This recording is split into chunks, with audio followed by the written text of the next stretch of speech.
Jamuna rail সেতু উদ্বোধন প্রতিদিন চলবে ৩২ ট্রেন। দীর্ঘ প্রতীক্ষার পর যমুনা নদীর ওপর নির্মিত রেল সেতুর আনুষ্ঠানিক উদ্বোধন করা হয়েছে। মঙ্গলবার সকালে সেতুর পূর্ব প্রান্তে ইব্রাহিমাবাদ রেল স্টেশন এলাকায় পায়রা ও বেলুন উড়িয়ে সেতুর উদ্বোধন করা হয়। বাংলাদেশ রেলওয়ের মহাপরিচালক এম আফজাল হোসেনের সভাপতিত্বে সেতুর উদ্বোধন করেন রেলপথ মন্ত্রণালয়ের সচিব ফাহিমুল ইসলাম। অনুষ্ঠানে উপস্থিত ছিলেন ঢাকায় নিযুক্ত জাপানি রাষ্ট্রদূত সাইতা শিনিচ এবং জাপানের বৈদেশিক উন্নয়ন সংস্থা জাইকার দক্ষিণ এশিয়া বিষয়ক মহাপরিচালক ইতো তেরুউকি। সংশ্লিষ্টরা বলছেন, এই সেতু উদ্বোধনের ফলে যোগাযোগ, বাণিজ্য ও অর্থনীতির নতুন দিগন্ত উন্মোচিত হবে। বিশেষ করে উত্তর, দক্ষিণ ও পশ্চিম অঞ্চলের সঙ্গে ঢাকার রেল যোগাযোগ আরও সহজ হবে। এতে বাংলাদেশের সম্ভাবনাময় অগ্রযাত্রার আরও এক ধাপ এগিয়ে গেল।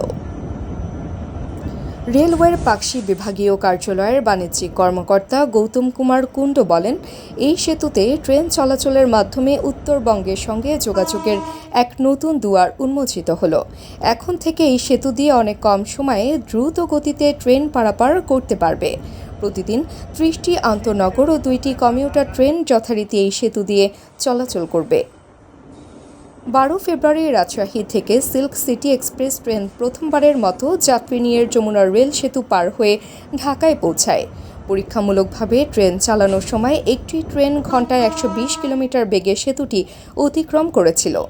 এতে সেতুটি পার হতে সময় লেগেছিল প্রায় ৩.৫ মিনিট।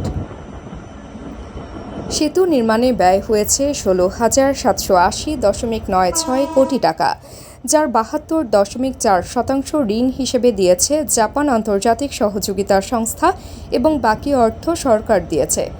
জাপানের ওটিজি এবং আইএইচআই যৌথভাবে সেতুটি নির্মাণ করেছে। ২০২০ সালের ২৯ নভেম্বর এই সেতুর নির্মাণ কাজের ভিত্তিপ্রস্তর স্থাপন করা হয়। ২০২১ সালের মার্চে পিলার নির্মাণের জন্য পাইলিং কাজ শুরু হয়। ৪.৮ কিলোমিটার দৈর্ঘ্যের এই রেল সেতু দেশের দীর্ঘতম প্রথম ডাবল ট্র্যাকের ডুয়াল গ্যাজের সেতু।